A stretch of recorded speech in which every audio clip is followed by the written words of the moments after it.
Chapter 13। अच्छा हुआ कि मेरा पेट मजबूत है। कार्लिसली और रोजली एक झटके में ऊपर की ओर भागे। मैं उन्हें बहस करते हुए सुन सकता था कि क्या उन्हें उसके लिए इसे गर्म करना चाहिए।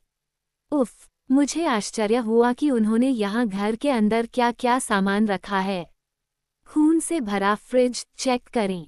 और क्या, यातना कक्ष, ताबूत कक्ष। एडवर्ड बेला का हाथ थामे हुए वहीं रुका रहा। उसका चेहरा फिर से बेजान हो गया था। ऐसा लग रहा था कि उसमें वह थोड़ी सी भी उम्मीद नहीं बची थी जो उसे पहले दिखी थी। वे एक दूसरे की आंखों में देखते रहे, लेकिन भावुक तरीके से नहीं। ऐसा लग रहा था जैसे वे बातचीत कर रहे हों। मुझे सैम और एमिली की याद आ गई। नहीं, ये चिपचिपा नहीं था, लेकिन इससे इसे देखना और भी मुश्किल हो गया। मुझे पता था कि लीह के लिए ये कैसा था, उसे हर समय ये सब देखना पड़ता था। सैम के दिमाग में ये सब सुनना पड़ता था। बेशक हम सभी को उसके लिए बुरा लगता था, वैसे भी हम उस अर्थ में राक्षस नहीं थे। लेकिन मुझे लगता है कि हमने उसे इस बात के लिए दोषी ठहराया कि उसने इसे कैसे संभाला। हर किसी पर भड़कना, हम सभी को उसके जैसा दुखी बनाने की कोशिश करना। मैं उसे फिर कभी दोष नहीं दूंगा। कोई इस तरह के दुख को चारों ओर फैलाने में कैसे मदद कर सकता है? कोई कैसे किसी और पर इसका थोड़ा सा बोझ डालकर कुछ हद तक बोझ कम करने की कोशिश नहीं कर सकता? और अगर इसका मतलब यह है कि मुझे एक पैक रखना होगा, तो मैं उसे मेरी आज़ादी छीनने के लिए कैसे दोषी ठहरा सकता हूँ? मैं भी ऐसा ही करूँगा। अगर इस दर्द से बचने का कोई रास्ता है, तो मैं उसे भी अपना लूँगा। रोज़ली एक सेकंड के बाद नीचे की ओर भागी, कमरे में तेज हवा की तरह उड़ती हुई, जलने की गंध को हवा में उड़ाती हुई। वो रसोई के अंदर रुकी और मैंने अलमारी के दरवाजे की चरमराहट सुनी। ध्यान देख सुने, रोज़ली, एडवर्ड ने धीरे से कहा। उसने अपनी आंखें घुमाईं। बेला उत्सुक दिखी, लेकिन एडवर्ड ने बस अपना सिर हिला दिया। रोसेली कमरे से वापस आई और फिर गायब हो गई। ये तुम्हारा विचार था, बेला ने फुसफुसाते हुए कहा, उसकी आवाज़ इतनी तेज थी कि मैं सुन सकूं। वो भूल गई कि मैं ठीक से सुन सकता हूँ। मुझे ये पसंद आया कि कैसे, ज्यादातर समय, वो ये भूल जाती थी कि मैं नहीं सुन सकता था। पूरी तरह से इंसान। मैं उसके करीब चला गया, ताकि उसे इतनी मेहनत न करनी पड़े। इसके लिए मुझे दोष मत दो। तुम्हारा पिशाच बस मेरे दिमाग से व्यंग्यात्मक टिप्पणियां निकाल रहा था। वह थोड़ा मुस्कुराए। मुझे उम्मीद नहीं थी कि मैं तुम्हें फिर से देख पाऊंगी। हाँ, मैं भी, मैंने कहा। यहाँ खड़े रहना अजीब लग रहा था, लेकिन पिशाचों ने मेडिकल सेटअप के लिए सारा फर्नीचर हटा दिया था। मैंने कल्पना की कि इससे उन्हें कोई परेशानी नहीं हुई। जब आप पत्थर की तरह हो तो बैठने या खड़े होने से कोई खास फर्क नहीं पड़ता। मुझे भी इससे कोई खास परेशानी नहीं हुई, सिवाय इसके कि मैं बहुत थक गया था। एडवर्ड ने मुझे बताया कि तुम्हें क्या करना था। मुझे खेद है। ठीक है, शायद ये केवल समय की बात थी कि मैं सैम द्वारा मुझसे करवाई गई किसी बात पर भड़क जाऊं। मैंने झूठ बोला। और सेठ, उसने फुसफुसाकर कहा, वह वास्तव में मदद करने में खुश है। मैं तुम्हें परेशानी देने से नफरत करता हूँ। मैं एक बार फिर हंसा, हंसी के बजाय भौंकने जैसा। उसने हल्की सांस ली। मुझे लगता है कि यह कोई नई बात नहीं है न? नहीं, वाकई में नहीं। आपको रुककर यह सब देखने की आवश्यकता नहीं है, उसने मुश्किल से शब्द बोलते हुए कहा। मैं जा सकता था। यह शायद एक अच्छा विचार था, लेकिन अगर मैं ऐसा करता, तो वह जिस तरह से अभी दिख रही थी, मैं उसके जीवन के आखिरी 15 मिनट खो सकता था। मेरे पास वास्तव में कहीं और जाने के लिए नहीं है। मैंने अपनी आवाज़ में भावना को दबाने की कोशिश करते हुए उससे कहा। लिया के शामिल होने के बाद से भेड़िए वाली बात बहुत कम आकर्षक हो गई है। लिया, वो हौंफते हुए बोली, तुमने उसे नहीं बताया? मैंने एडवर्ड से पूछा। उसने बस कंधे उचका दिए और उसके चेहरे से अपनी नज़रें नहीं हटाईं। मैं समझ सकता था कि यह उसके लिए कोई बहुत रोमांचक खबर नहीं थी, और न ही ऐसी कोई बात थी जिसे वो उन महत्वपूर्ण घटनाओं के साथ साझा कर सके जो घटित हो रही थीं। बेला ने इसे इतनी आसानी से नहीं लिया। उसे लगा कि यह बुरी खबर है। क्यों? उसने सांस ली। मैं पूरे उपन्यास लंबाई वाले संस्करण में नहीं जाना चाहता था, सेठ पर नजर रखने के लिए। लेकिन लिया हमसे नफरत करती है, उसने फुसफुसाते हुए कहा। हमें? अच्छा। हालांकि मैं देख सकता था कि वह डर गई थी। लिया किसी को परेशान नहीं करेगी, लेकिन मुझे। वह मेरे समूह में है, वन ने शब्दों पर मुंह बनाया, इसलिए वह मेरे नेतृत्व का पालन करती है। उफ, बेला आश्वस्त नहीं दिखी। तुम लिया से डरते हो, लेकिन तुम मनोरोगी सुनहरे बालों वाली के साथ सबसे अच्छे दोस्त हो। दूसरी मंजिल से धीमी सी फुसफुसाहट की आवाज आई। अच्छा, उसने मेरी बात सुन ली थी। बेला ने मेरी ओर देखा और कहा, मत करो रोज। समझती है? हाँ, मैंने बड़बड़ाते हुए कहा। वह समझती है कि तुम मरने वाले हो और उसे इसकी परवाह नहीं है, जब तक कि उसे इस सौदे से अपना उत्परिवर्ती बच्चा न मिल जाए। बकवास बंद करो जेकब, उसने फुसफुसाते हुए कहा। वो इतनी कमजोर लग रही थी कि उस पर गुस्सा करना नामुमकिन था। मैंने इसके बजाय मुस्कुराने की कोशिश की। तुम ऐसा कह रही हो जैसे ये संभव हो।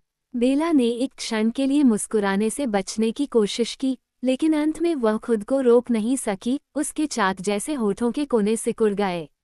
और फिर कार्लिसले और वह पागल वहां थे। कार्लिसले के हाथ में एक सफेद प्लास्टिक का कप था, ढक्कन वाला और मुड़ा हुआ स्ट्रॉ वाला। ओह नहीं, अब मुझे समझ में आ गया। एडवर्ड नहीं चाहता था कि बेला को जरूरत से ज्यादा सोचना पड़े कि वह क्या कर रही है। आप यह नहीं देख सकते थे कि कप में क्या था, लेकिन मैं उसे सूंघ सकता था। कार्लिसले ने हिचकिचाते हुए कहा, कप वाला हाथ आधा फैला हुआ था। बेला ने उसे देखा, फिर से डरी हुई लग रही थी।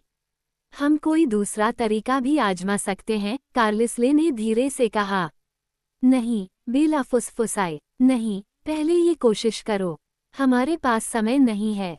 पहले तो मैंने सोचा कि उसे आखिरकार कोई सुराग मिल गया है और वह अपने बारे में चिंतित हो रही है, लेकिन फिर उसका हाथ उसके पेट पर कमजोर ढंग से फड़फड़ाया। बेला ने आगे बढ़कर उससे कप ले लिया। उसका हाथ थोड़ा कांप रहा था और मैं अंदर से छलकने की आवाज सुन सकता था। उसने खुद को एक कोहनी पर टिकाने की कोशिश की, लेकिन वह मुश्किल से अपना सिर उठा पा रही थी। गर्मी की एक फुसफुसाहट मेरी रीढ़ को छू गई, जब मैंने देखा कि वह एक दिन से भी कम समय में कितनी कमजोर हो गई थी। रोज़ली ने बेला के कंधों के नीचे अपना हाथ रखा और उसके सिर को सहारा दिया, जैसे आप नवजात शिशु के साथ करते हैं। ग्लोरी बच्चों के बारे में ही सोचती थी। धन्यवाद, बेला ने फुसफुसाते हुए कहा। उसकी आंखें हम पर घूम रही थीं। अभी भी वह इतनी जागरूक थी कि उसे आत्मचेतना महसूस हो रही थी। अगर वह इतनी थकी हुई नहीं होती, मुझे यकीन है कि वह शर्मा जाती। उनकी परवाह मत करो, रोसेली ने धीरे से कहा। इससे मुझे अजीब लगा। जब बेला ने मौका दिया तो मुझे चले जाना चाहिए था।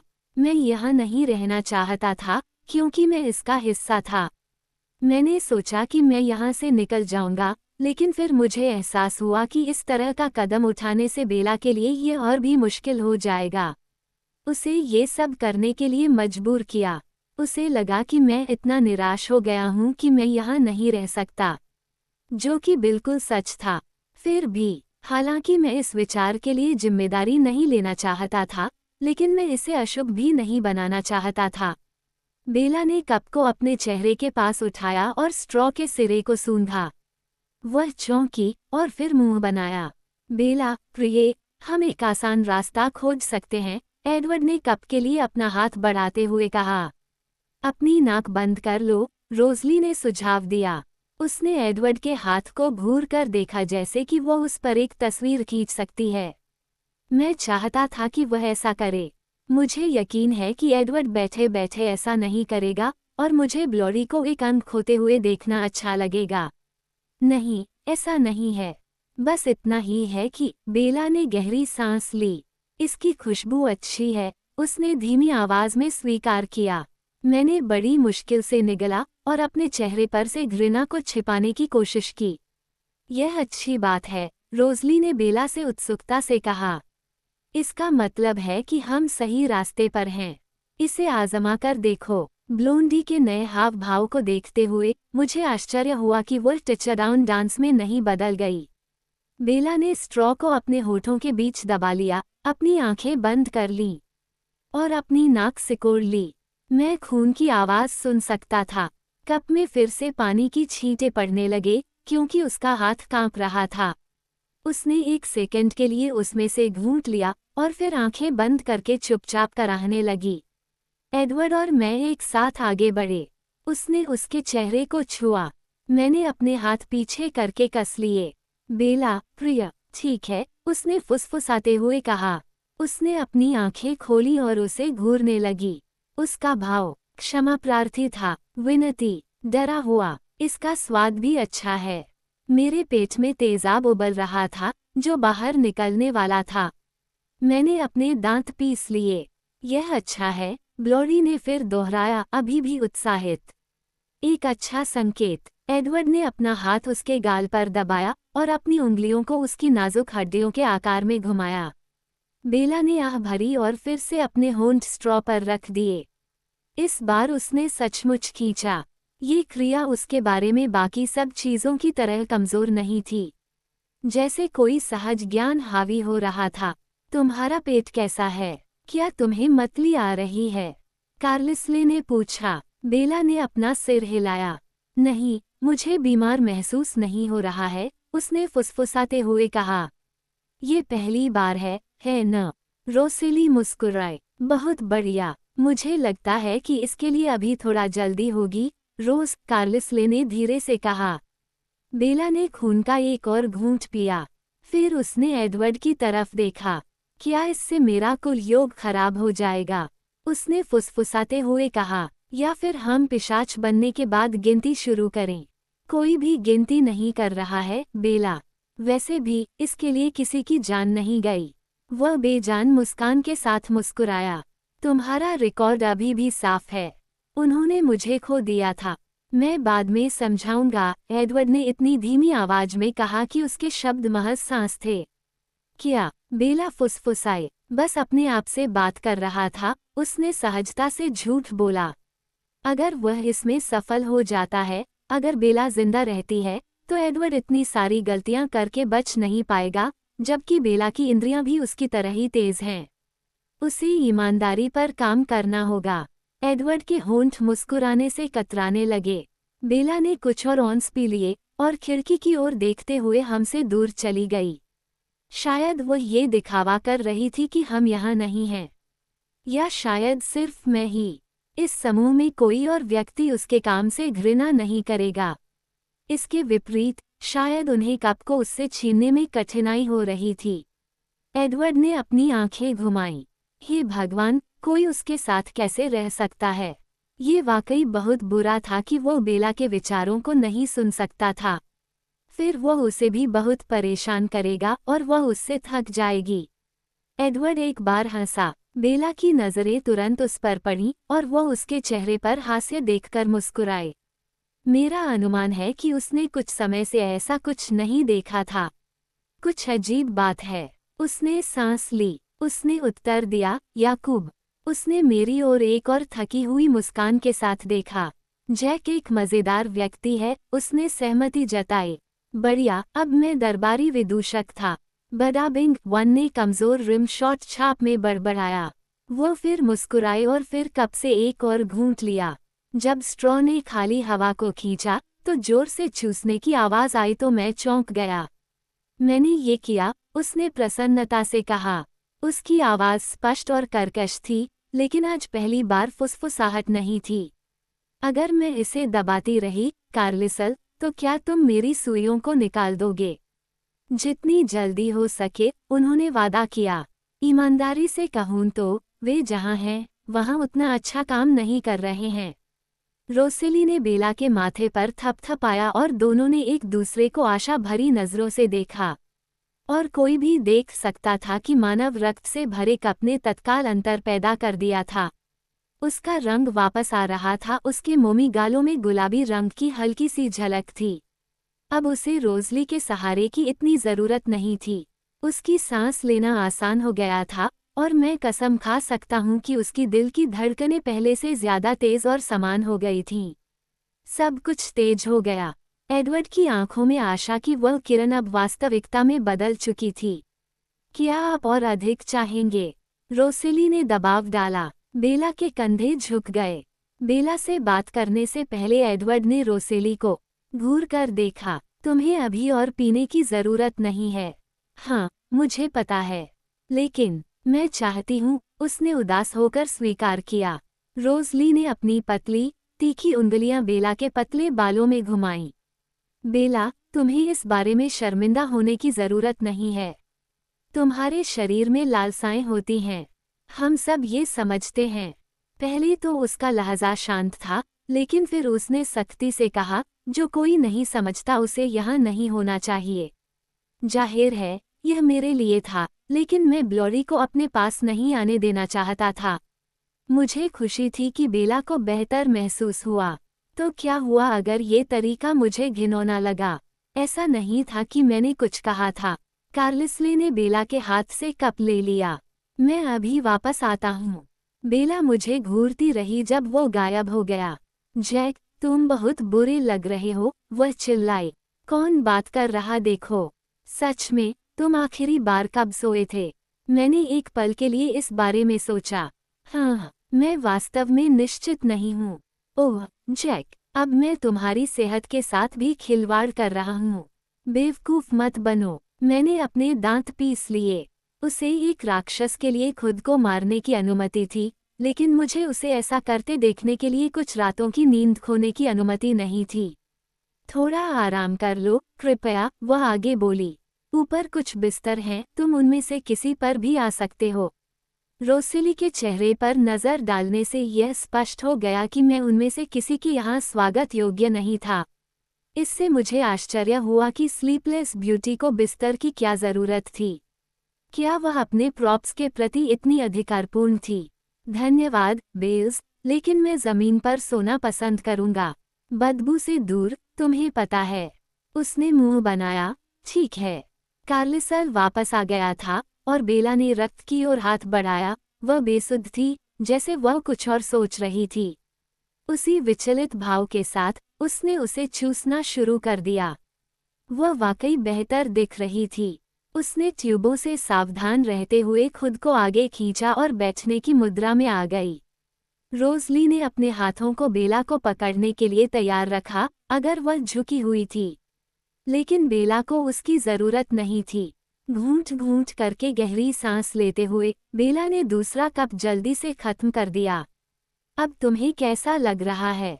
कार्लिसले ने पूछा। बीमार नहीं हूँ, भूख लगी है। बस मुझे नहीं पता कि मैं भूखा हूँ या प्यासा, समझे?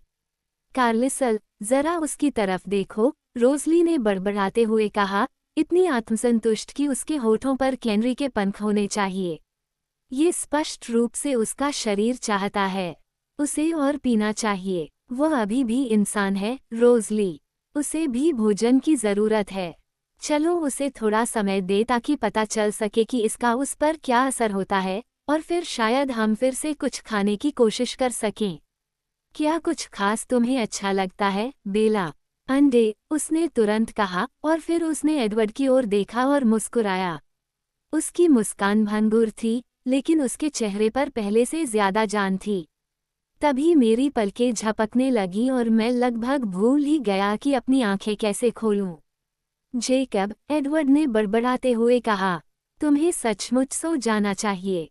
जैसा कि बेला ने कहा, यहाँ के आवास में तुम्हारा स्वागत है, हालांकि शायद बाहर तुम्हें ज्यादा आराम मिले। किसी भी बात की चिंता मत करो, मैं वादा करता हूँ कि अगर जरूरत पड़ी तो मैं तुम्हें ढूंढ लूंगा। जरूर, जरूर, मैंने बुदबुदाया। अब जब ऐसा लग रहा था कि बेला के पास कुछ और घंटे हैं, तो मैं भाग सकता हूँ। कहीं किसी पेड़ के नीचे जाकर लेट जाऊंगा। इतनी दूर की गंध मुझ तक न पहुंच सके। अगर कुछ गड़बड़ हुई तो खून चूसने वाला मुझे जगा देगा। वह मुझ पर एहसानमंद था। हाँ, एडवर्ड ने सहमति जताई। मैंने सिर हिलाया और फिर अपना हाथ बेला के हाथ पर रख दिया। उसका हाथ बर्फ की तरह ठंडा था। अच्छा लग रहा है, मैंने कहा। धन्यवाद, जेकब। उसने अपना हाथ घुमाया और मेरा हाथ दबाया। मैंने महसूस किया कि उसकी शादी की अंगूठी की पतली पट्टी उसकी पतली उंगली पर ढीली पड़ गई थी। उसके लिए एक कंबल या कुछ और ले आओ, मैंने बुदबुदाते हुए दरवाजे की ओर मुड़ा। इससे पहले कि मैं वहां पहुंचता, 2 चीखें सुबह की शांत हवा में गूंज उठीं। स्वर की गंभीरता को लेकर कोई गलतफहमी नहीं थी। इस बार कोई गलतफहमी नहीं थी। अरे, मैंने गुर्राते हुए कहा और मैंने खुद को दरवाजे से बाहर फेंक दिया। मैंने अपने शरीर को पोर्च से नीचे फेंक दिया, जिससे आग ने मुझे हवा में चीर दिया। मेरे शॉर्ट्स के फटने से एक तेज आवाज आई। बकवास, मेरे पास सिर्फ यही कपड़े थे।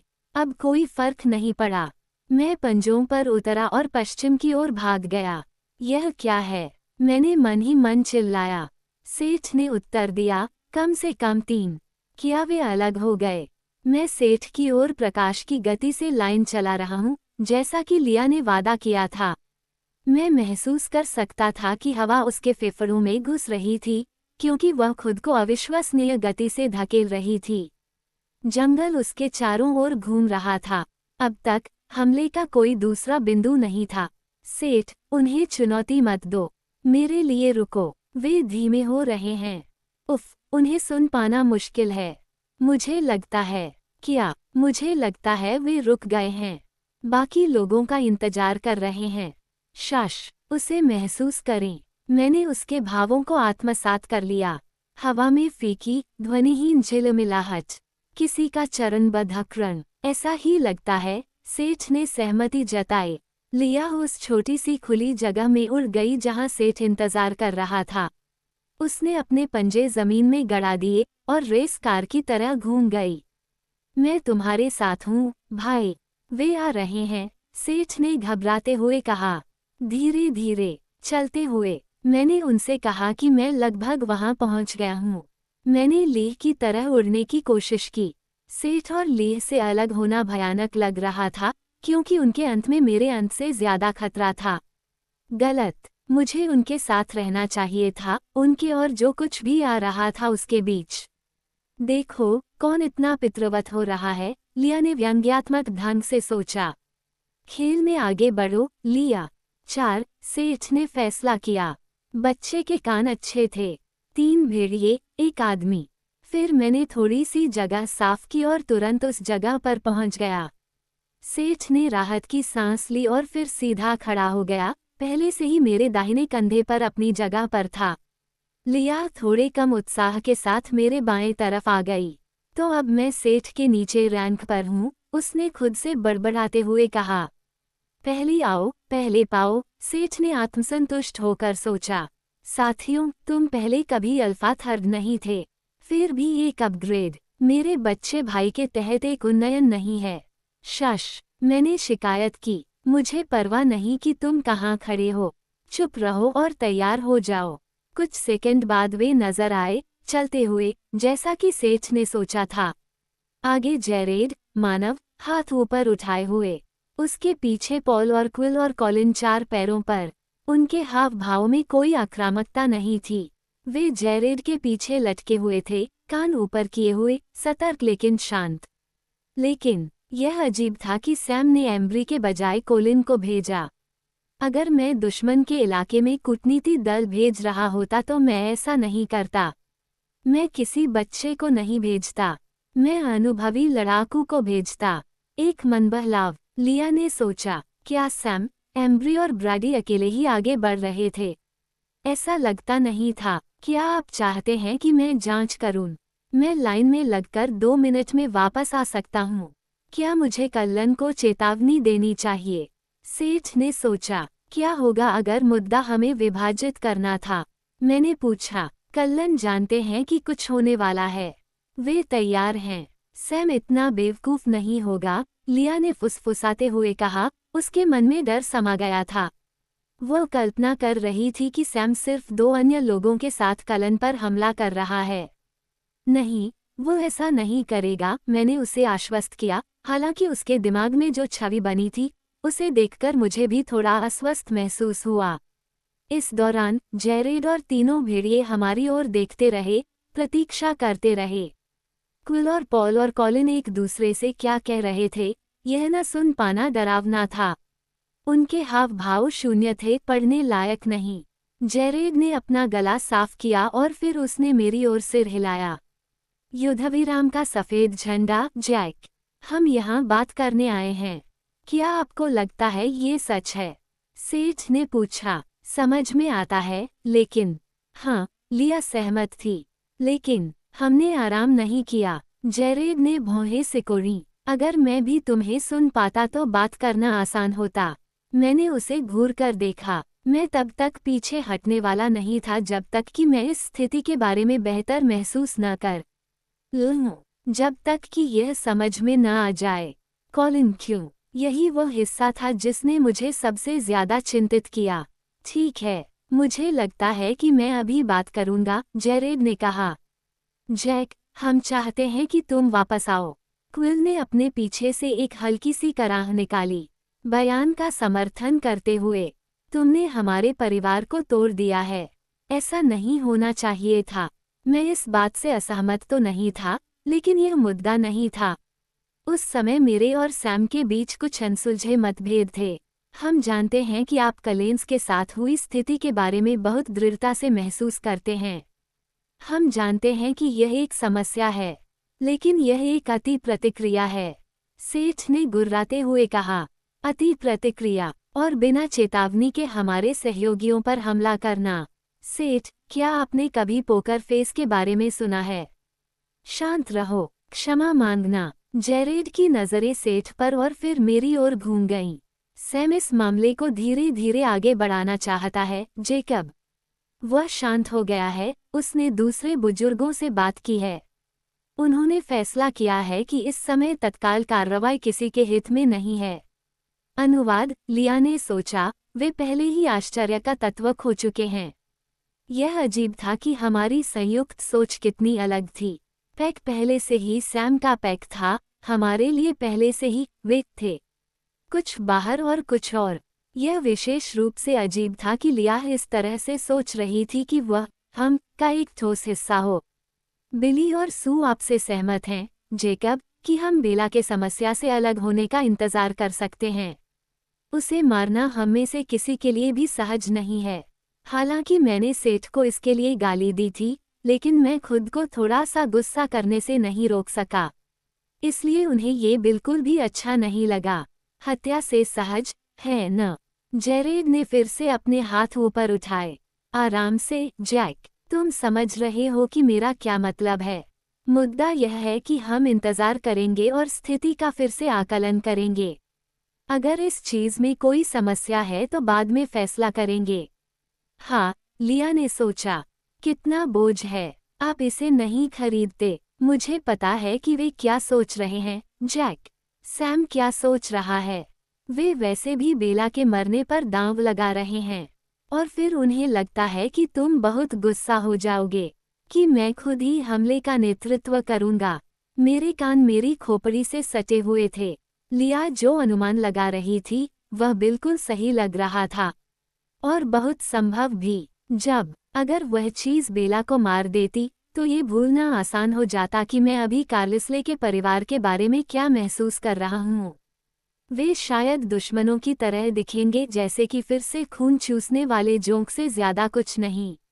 मैं तुम्हें याद दिला दूंगा, सेठ फुसफुसाया। मुझे पता है तुम ऐसा करोगे, बच्चे।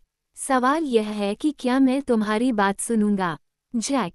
जेरेड ने पूछा। मैंने गहरी सांस ली। लिया, एक सर्किट बनाओ बस सुनिश्चित करने के लिए।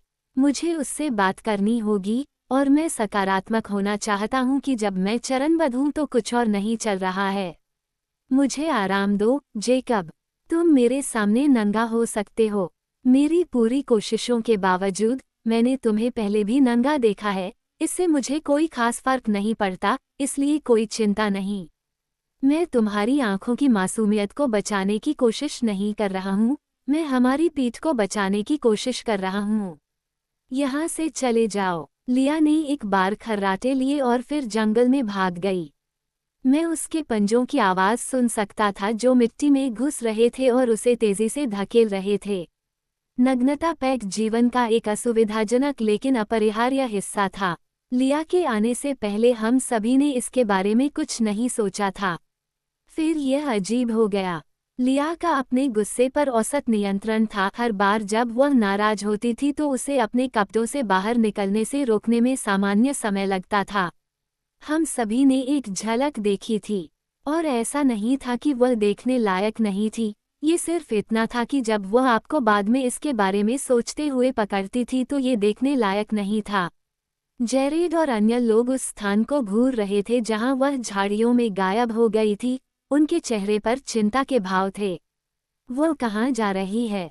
जेरेड ने पूछा। मैंने उसकी अनदेखी की, अपनी आंखें बंद की और खुद को फिर से संभाला। ऐसा लगा जैसे हवा मेरे चारों ओर कांप रही थी, छोटी छोटी लहरों में मुझसे बाहर निकल रही थी। मैंने अपने पिछले पैरों पर खुद को उठाया, इस पल को सही तरीके से पकड़ा ताकि मैं पूरी तरह से सीधा हो जाऊं और अपने इंसानी रूप में ढल जाऊं। ओह, जेरेड ने कहा। अरे जैक, अरे जेरेड, मुझसे बात करने के लिए धन्यवाद। हाँ, हम चाहते हैं कि तुम वापस आओ, यार। क्विल ने फिर से रोना शुरू कर दिया। मुझे नहीं पता कि यह इतना आसान है या नहीं, जेरेड। घर चलो, उसने आगे झुकते हुए कहा। विनती करते हुए, हम इसे सुलझा लेंगे। तुम यहाँ नहीं हो, सेठ और लिया को भी घर आने दो। मैं हंसा। ठीक है, जैसे कि मैं पहले घंटे से ही उनसे ऐसा करने के लिए विनती नहीं कर रहा हूँ। सेठ मेरे पीछे से सूंघा। जेरेड ने फिर से सतर्क होकर उसका आकलन किया। तो अब क्या? जब तक वह इंतजार करता रहा, मैंने 1 मिनट तक इस पर सोचा। मुझे नहीं पता, लेकिन मुझे यकीन नहीं है कि चीजें वापस सामान्य हो सकती हैं, जेरेड। मुझे नहीं पता कि यह कैसे काम करता है। ऐसा नहीं लगता कि मैं इस अल्फा चीज को मूड के अनुसार बंद और चालू कर सकता हूँ। यह एक तरह से स्थायी लगता है। आप अभी भी हमारे साथ हैं। मैंने अपनी भौहें उठाईं। 2 अल्फा एक ही जगह नहीं हो सकते, जेरेड। याद करो कि कल रात ये कितना करीब आ गया था। वृत्ति बहुत प्रतिस्पर्धी है। तो क्या तुम सब अपनी बाकी की जिंदगी सिर्फ परजीवियों के साथ ही गुजारने वाले हो? उसने पूछा। तुम्हारे पास यहाँ कोई घर नहीं है। तुम्हारे पास पहले से ही कपड़े नहीं हैं, उसने इशारा किया। तुम हमेशा भेड़िया बने रहोगे। तुम्हें पता है कि लिया को इस तरह खाना पसंद नहीं है। जब लिया को भूख लगेगी तो वह जो चाहे कर सकती है। वह अपनी मर्जी से यहाँ आई है।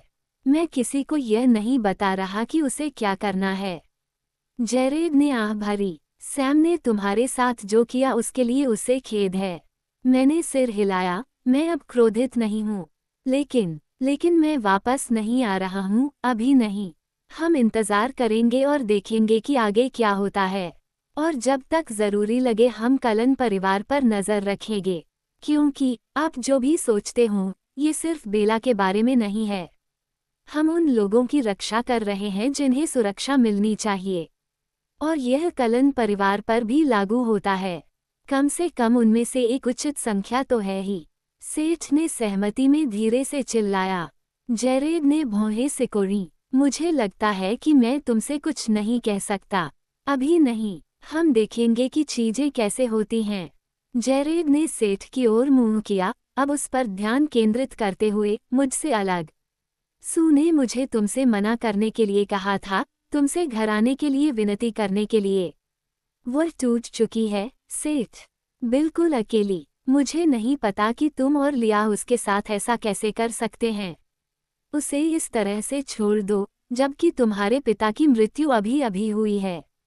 सेठ फुसफुसाया। आराम करो, जेरेड, मैंने चेतावनी दी। बस उसे बता रहा हूँ कि यह कैसा है।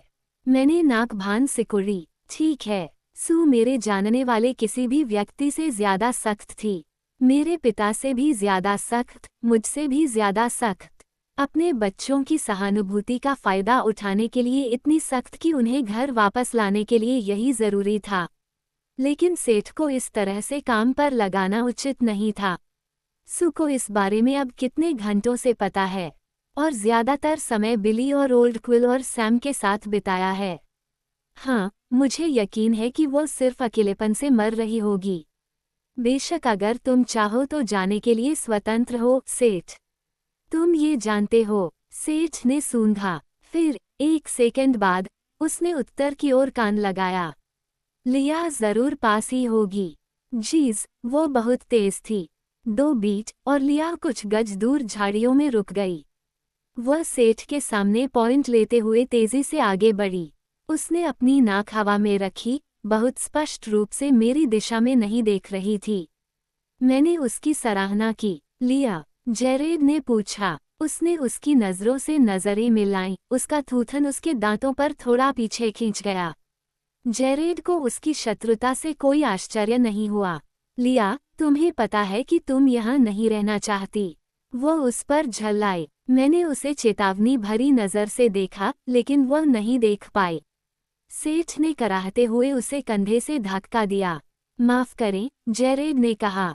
मुझे लगता है, मुझे ऐसा नहीं सोचना चाहिए, लेकिन आपका खून चूसने वालों से कोई संबंध नहीं है।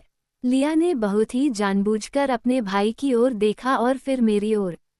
तो तुम सेठ से सावधान रहना चाहती हो, मैं समझ गया, जेरेड ने कहा। उसकी आंखें मेरे चेहरे को छू गईं और फिर उसके चेहरे पर चली गईं। शायद वो उस दूसरी नज़र के बारे में सोच रहा था, ठीक वैसे ही जैसे मैं सोच रहा था। लेकिन जैक अपने साथ कुछ भी नहीं होने देगा और वह यहाँ रहने से नहीं डरता। जेरेड ने मुंह बनाया। वैसे भी, कृपया, लिया, हम तुम्हें वापस चाहते हैं। सैम तुम्हें वापस चाहता है। लिया की पूंछ हिली। सैम ने मुझे भीख मांगने को कहा। उसने मुझसे कहा कि अगर मुझे ऐसा करना पड़े तो मैं सचमुच घुटनों के बल बैठ जाऊं। वो तुम्हें घर चाहता है, लीली, जहां तुम्हारा होना चाहिए। मैंने देखा कि जब जेरेड ने सैम के पुराने उपनाम का इस्तेमाल किया तो लिया झेप गई। और फिर जब उसने वे आखिरी 3 शब्द जोड़े तो उसकी भौहें तन गईं और वह अपने दांतों से लंबी लंबी चीखें निकाल रही थी। मुझे उसके दिमाग में होने की ज़रूरत नहीं थी कि वह उसे गालियां दे रही थी, और न ही उसे। आप लगभग वही शब्द सुन सकते थे जो वह इस्तेमाल कर रही थी। मैंने तब तक इंतजार किया जब तक कि वह अपनी बात पूरी नहीं कर लेती। मैं यहाँ एक कदम आगे बढ़कर यह कहना चाहता हूँ कि लिया जहाँ भी रहना चाहती है, वहाँ उसे रहना चाहिए। लिया ने गुर्राहट के साथ कहा, लेकिन जब वह जेरेड को घूर रही थी, तो मुझे लगा कि वह सहमति जता रही थी। देखो, जेरेड, हम अभी भी परिवार हैं, ठीक है। हम झगड़े से उबर जाएंगे, लेकिन जब तक हम ऐसा नहीं करते, तब तक तुम्हें शायद अपनी ज़मीन पर ही रहना चाहिए, ताकि कोई गलतफहमी न हो। कोई भी परिवार में झगड़ा नहीं चाहता, है न? सैम भी ऐसा नहीं चाहता, है न? बेशक नहीं, जेरेड ने झट से कहा। हम अपनी ज़मीन पर ही रहेंगे। लेकिन तुम्हारी ज़मीन कहाँ है, जेकब? क्या ये पिशाचों की ज़मीन है? नहीं, जेरेड, अभी बेघर हूँ, लेकिन चिंता मत करो, ये हमेशा के लिए नहीं रहने वाला है। मुझे सांस लेनी पड़ी। अब इतना समय नहीं बचा है। ठीक है, फिर शायद कुलेन चले जाएंगे और सेठ और लिया घर आ जाएंगे। लिया और सेठ एक साथ रोए, उनकी नाक एक साथ मेरी दिशा में मुड़ी हुई थी। और तुम्हारा क्या हाल है, जैक? मुझे लगता है कि वापस जंगल में जाना चाहिए। मैं लापुश के आसपास नहीं रह सकता। 2 अल्फा का मतलब है बहुत ज्यादा तनाव। साइड्स, मैं वैसे भी उस तरफ जा रहा था। इससे पहले, गड़बड़, क्या होगा अगर हमें बात करने की जरूरत पड़े? जेरेड ने पूछा। चीखना, लेकिन लाइन का ध्यान रखना, ठीक है। हम तुम्हारे पास आएंगे, और सैम को इतने सारे लोगों को भेजने की जरूरत नहीं है। हम लड़ाई नहीं चाहते हैं। जेरेड ने मुंह बिचकाया, लेकिन सिर हिला दिया। उसे यह पसंद नहीं आया कि मैं सैम के लिए शर्तें रखूं। तुमसे फिर मिलूंगा, जैक, या नहीं? उसने आधे मन से हाथ हिलाया। रुको, जेरेड, क्या एम्ब्री ठीक है? उसके चेहरे पर आश्चर्य के भाव उभर आए। एम्ब्री, जरूर, वो ठीक है। क्यों? बस सोच रहा था कि सैम ने कॉलिन को क्यों भेजा। मैंने उसकी प्रतिक्रिया देखी, मुझे अभी भी संदेह था कि कुछ चल रहा है। मैंने उसकी आंखों में ज्ञान की झलक देखी, लेकिन यह उस तरह की नहीं थी जैसी मैं उम्मीद कर रहा था। यह अब तुम्हारा काम नहीं है, जैक। लगता है नहीं। बस उत्सुकता थी। मैंने अपनी आंख के कोने से एक झपकन देखी, लेकिन मैंने इसे स्वीकार नहीं किया, क्योंकि मैं क्विल को उजागर नहीं करना चाहता था। वह विषय पर प्रतिक्रिया कर रहा था। मैं सैम को आपके निर्देशों के बारे में बता दूंगा। अलविदा जेकब। मैंने आह भरी। हाँ, अलविदा जेरेड। अरे, मेरे पापा से कहो कि मैं ठीक हूँ। क्या तुम कहोगे? और कि मुझे खेद है, और कि मैं उनसे प्यार करता हूँ। मैं इसे आगे भेज दूंगा। धन्यवाद। चलो दोस्तों, जेरेड ने कहा। वो हमसे दूर चला गया और नजरों से ओझल हो गया क्योंकि ली यहाँ थी। पॉल और कोलिन उसके पीछे थे, लेकिन क्विल हिचकिचाया। वह धीरे से चिल्लाया और मैंने उसकी ओर एक कदम बढ़ाया। हाँ, मुझे भी तुम्हारी याद आती है, भाई। क्विल दौड़कर मेरे पास आया, उसका सिर उदास होकर नीचे झुका हुआ था। मैंने उसके कंधे पर थपथपाया। ये ठीक हो जाएगा, वह चिल्लाया। एम्ब्री से कहो कि मुझे तुम दोनों की कमी खल रही है। उसने सिर हिलाया और फिर अपनी नाक मेरे माथे पर दबाई। लिया ने नाक सिकुड़ी। क्विल ने ऊपर देखा, लेकिन उसकी तरफ नहीं। उसने अपने कंधे के ऊपर से पीछे देखा कि बाकी लोग कहाँ चले गए थे। हाँ, घर जाओ, मैंने उससे कहा। क्विल फिर चिल्लाया और फिर दूसरों के पीछे भाग गया। मुझे यकीन है कि जेरेड बहुत धैर्य से इंतजार नहीं कर रहा होगा। जैसे ही वह चला गया, मैंने अपने शरीर के केंद्र से गर्मी खींची और इसे अपने अंगों के माध्यम से बहने दिया। गर्मी की एक चमक में मैं फिर से चार पैरों पर था। लिया ने हंसते हुए कहा, मैंने सोचा था कि तुम उसके साथ संबंध बनाने जा रही हो। मैंने उसे नजरअंदाज कर दिया। क्या ये ठीक था? मैंने उनसे पूछा। उनके लिए इस तरह से बात करना मुझे चिंतित कर रहा था, क्योंकि मैं ठीक से सुन नहीं पा रहा था कि वे क्या सोच रहे थे। मैं कुछ भी अनुमान नहीं लगाना चाहता था। मैं उस तरह से जेरेड जैसा नहीं बनना चाहता था। क्या मैंने कुछ ऐसा कहा जो आप नहीं चाहते थे? क्या मैंने कुछ ऐसा नहीं कहा जो मुझे कहना चाहिए था? तुमने बहुत अच्छा किया, जैक। सेठ ने प्रोत्साहित किया। लिया ने सोचा, तुम जेरेड को मार सकते थे। इससे तुम्हें कोई आपत्ति नहीं होती। मुझे लगता है कि अब हम जान गए हैं कि एम्ब्री को आने की अनुमति क्यों नहीं दी गई, सेठ ने सोचा। मैं समझ नहीं पाया। अनुमति नहीं है। जैक, क्या तुमने क्विल को देखा? वह बहुत टूटा हुआ है न? मैं 10 में से 1 लगाऊंगा कि एम्ब्री और भी ज्यादा परेशान है और एम्ब्री के पास क्लियर नहीं है। कोई रास्ता नहीं है कि क्विल लापुश से उठकर चला जाए। एम्ब्री शायद इसलिए सैम नहीं ले जाएगा।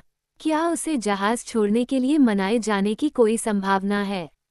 वो नहीं चाहता कि हमारा पैकअप जितना बड़ा है, उससे ज्यादा बड़ा हो। सच में, तुम्हें लगता है? मुझे संदेह है कि एम्ब्री को कुछ कलन को टुकड़े टुकड़े करने में कोई आपत्ति होगी। लेकिन वह तुम्हारा सबसे अच्छा दोस्त है, जैक। वह और क्विल लड़ाई में तुम्हारा सामना करने के बजाय तुम्हारे पीछे खड़े रहना पसंद करेंगे।